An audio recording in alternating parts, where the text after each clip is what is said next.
And we are back for prepping for winter with the Mercy sample chapter. Arya is in Braavos pretending to be a stagehand named Mercy, though at night she dreams of hunting. She heads to the playhouse where they are performing The Bloody Hand, based on Tyrion's life. After helping out the actors, her friend Dana starts guiding her gaze around the hall, showing off the politically important people in the crowd, including an envoy from Westeros, Harry Swift. And so let's continue. "I would like to see a dragon," Mercy said wistfully. "Why does the envoy have a chicken on his chest?" Dana howled. "Mercy! Don't you know anything? It's his sigil. In the Sunset Kingdoms, all the lords have sigils. Some have flowers, some have fish, some have bears and elks and other things. See, the envoy's guards are wearing lions." So here Arya and Dana continue their conversation about the Black Pearl and the Westerosi envoy Harry Swift. Dana had told Arya that the original Black Pearl was in a relationship with a dragon king, and so here Arya says that she would like to see a dragon. Now, this is actually a bit of a screw-up on Arya's part. Mercy is supposed to be Braavosi, born and raised, and the Braavosi have strong negative feelings about dragons. Tycho Nestoris says that Braavosi don't joke about dragons, and opponents of the Valyrians, like Garren the Great, appear to be lionized in their entertainment. So for Arya to say that she would like to see a dragon would be a bit of a social faux pas from what we know of Braavosi culture. Now, Arya herself has made a couple comments over the course of the story about dragons. When beneath the Red Keep with the dragon skulls, the skulls seemed like friends to Arya. Additionally, dragons are once described as something in Old Nan's stories that Arya would like to see. Anyway, after the dragon comment, Arya then asks about the chicken on Harry Swift's chest, and Dana laughs at Arya for not knowing about sigils. Of course, this is a bit of a joke from our author, as Dana is claiming to be the knowledgeable one, but doesn't even know that the word is sigil and not sigil. But considering the fact that they're both speaking Braavosi and we don't know the Braavosi word for sigil, the joke doesn't really make sense. Regardless, what Dana says afterwards is interesting. She claims that sigils come in many forms: flowers, fish, bears, and elks. Now, it's perhaps a small coincidence that of all the sigils in the world, Dana happens to name a fish.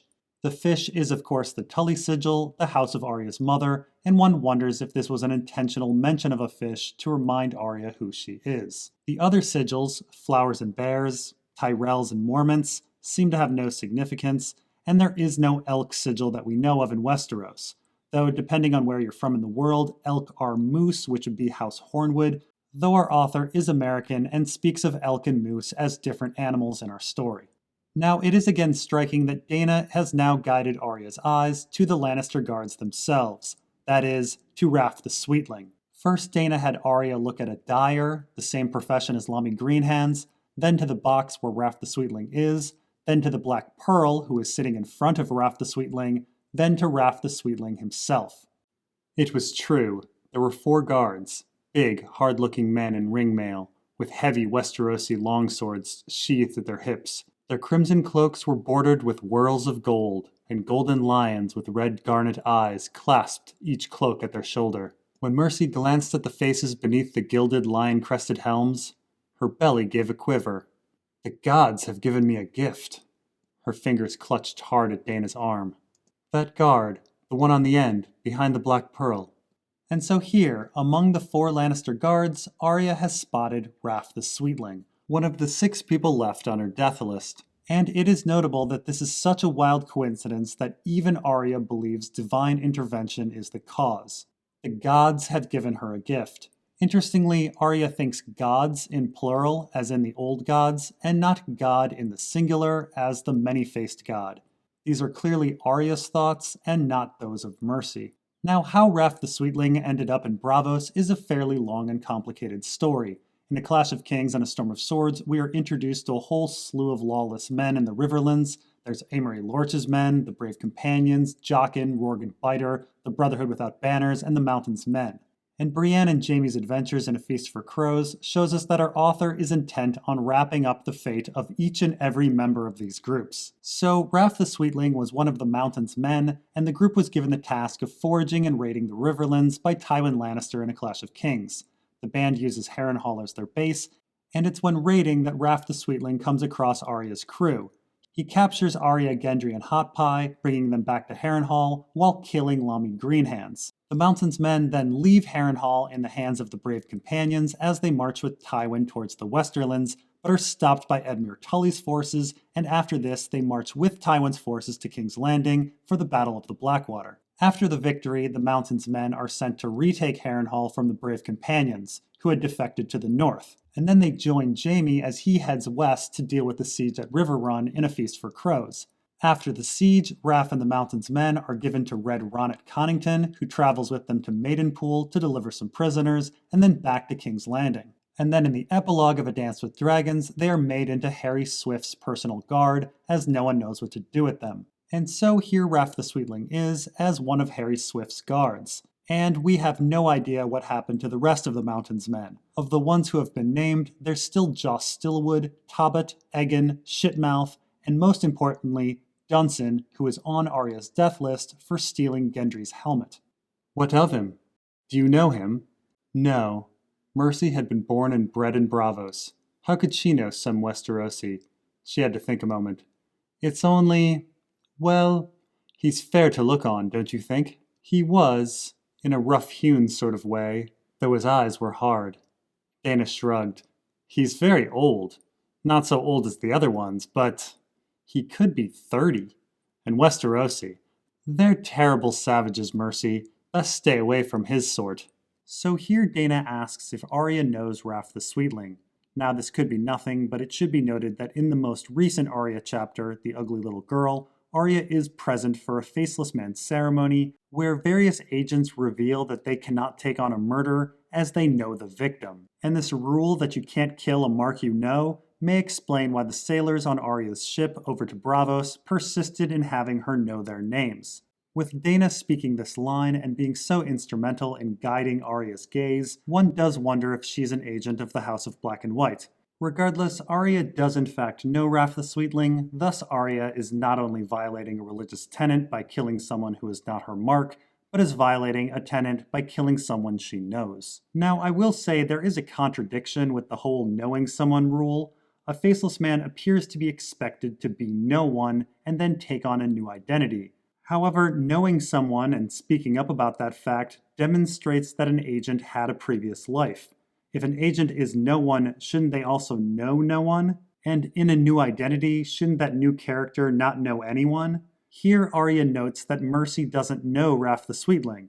Thus, according to the rule, it should be okay for Mercy to kill him. That is, if he were her mark. But moving on, here Arya also realizes that she has erred by showing her interest in Raff the Sweetling to Dana, and needs to cover her actions. And so she says that Raff the Sweetling is attractive. Now, this is actually the first time that Raff has ever been described as attractive, and it may help explain why he's called the Sweetling, which is also a bit of a mystery. Prior to this chapter, very little is revealed about Raff, other than him being soft-spoken, on the younger side, and cruel, though most of the Mountain's men were cruel. Him being soft-spoken, younger, and attractive may make him appear sweet to some, and may help explain why the nickname was bestowed upon him. Now here Dana mentions that Raff the Sweetling looks old, perhaps 30, a line used for a bit of humor by our author. Now we aren't sure Raff's actual age, but it's actually likely he's a bit younger than 30.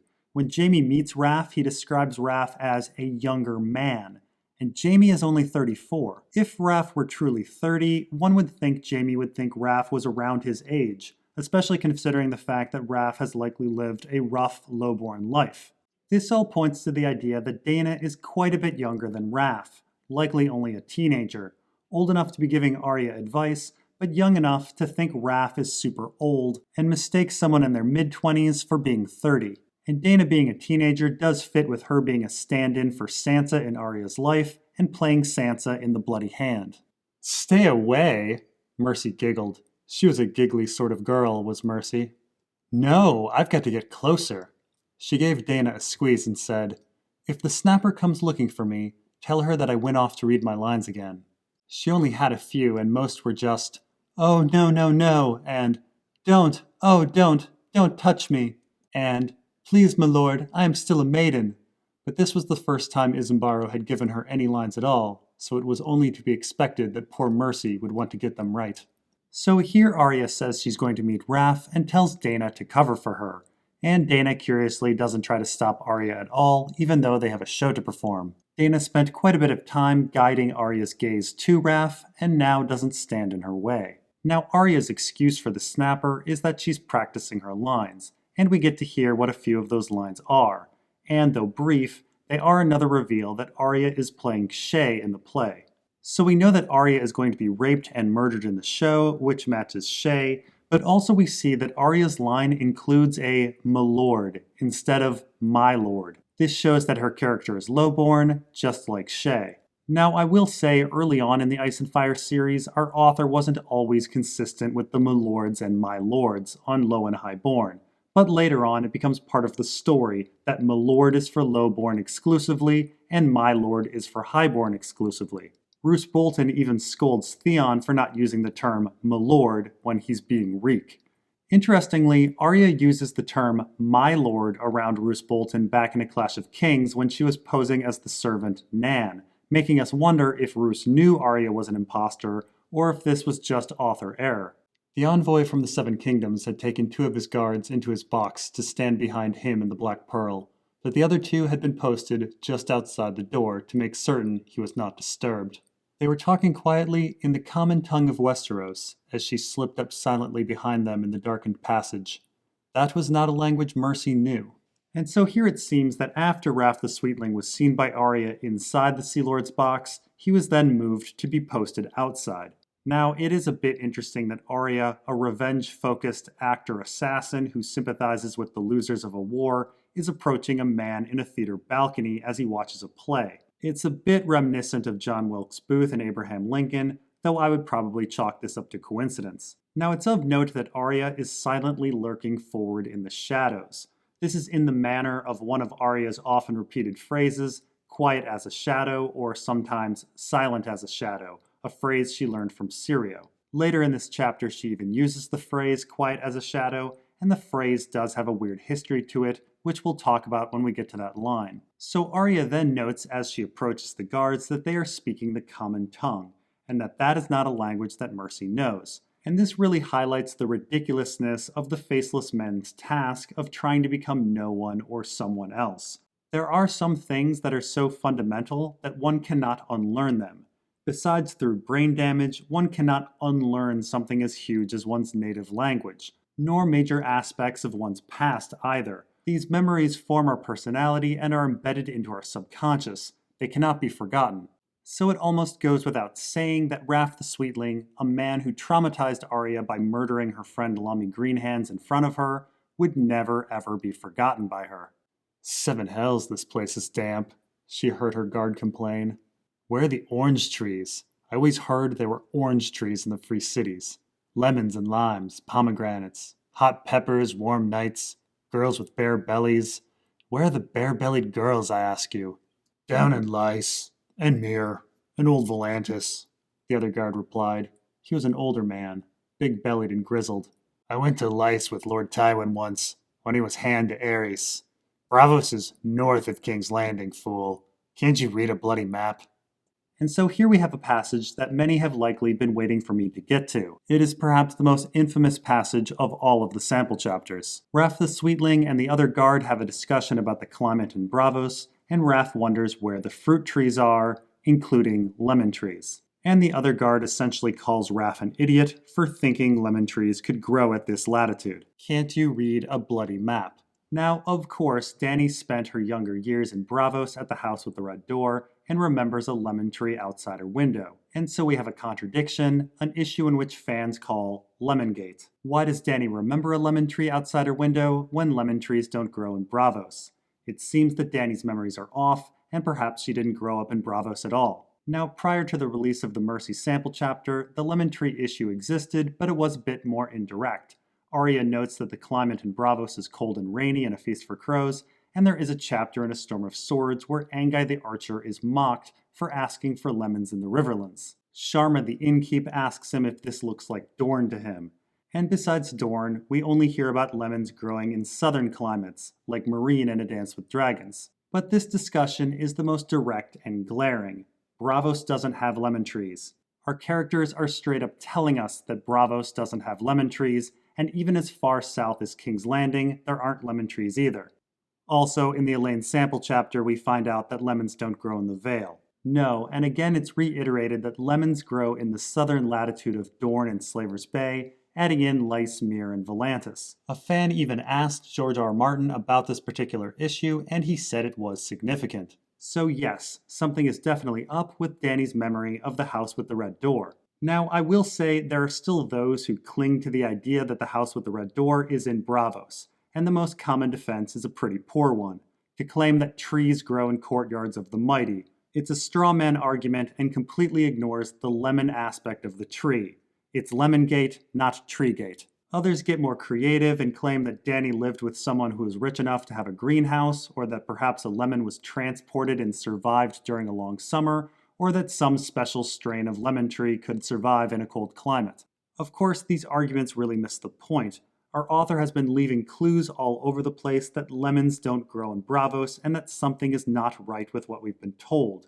The lemon tree is just one of a couple dozen things wrong with Dany's memories. Here in the Mercy chapter, characters are directly telling us that lemons don't grow in Braavos, and our author has straight up said that the lemon tree is significant. A reveal in the end that Dany lived with some rich Braavosi wouldn't be a reveal at all. That's what was assumed in the first place, that Dany and Viserys hopped around from rich person's place to rich person's place. It certainly wouldn't be a fitting explanation to a mystery that's been haunting the fandom for 20 years.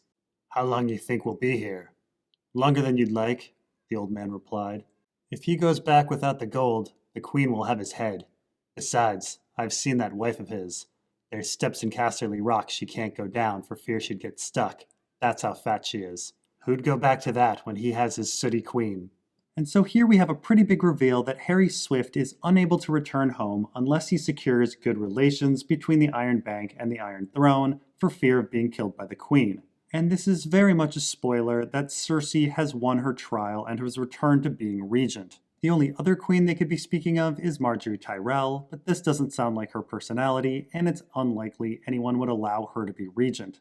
Not to mention, Harry Swift's guards are Lannister guards. Now, at the end of the chapter, we find out that Arya's murder of Raff the Sweetling will likely cause trouble for relations between the Iron Throne and the Iron Bank. Even in a best-case scenario for Cersei, we're talking about a significant delay for Harry Swift, which benefits the Aegon cause, which is likely threatening King's Landing at this point in our story. Now, I will say that a delay of Harry Swift, or his execution, or even his mere dismissal, could cause quite a bit of trouble for the Westerland Alliance. House Swift and House Lannister were bound by a marriage between Kevin Lannister and Harry Swift's daughter, Dorna. With Kevin dead, as well as his son Willem, and with Lancel renouncing his lordship, the Swift-Lannister alliance is severely weakened. It essentially rests on the existence of Kevin's son Martin Lannister and his daughter Janai, though House Swift may have several potential hostages at Casterly Rock. Harry Swift's wife, for example. Now, we don't know who Harry Swift's wife is, but she is fat, and so I do wonder if she is perhaps a Crakehall, who are known for being big-boned. We should watch out for a breakdown in the Westerland Alliance, as Harry Swift's son Steffon is high-ranking in the Lannister army, currently commanding the baggage train, and Lyle Crakehall, the strong boar, is trying to get with Gatehouse Amy to get a hold of Castle Derry, so we do have some potentially explosive politics going on. And this is a good place to stop. We will continue on in Mercy Part 8. Thanks for watching, and we'll see you next time.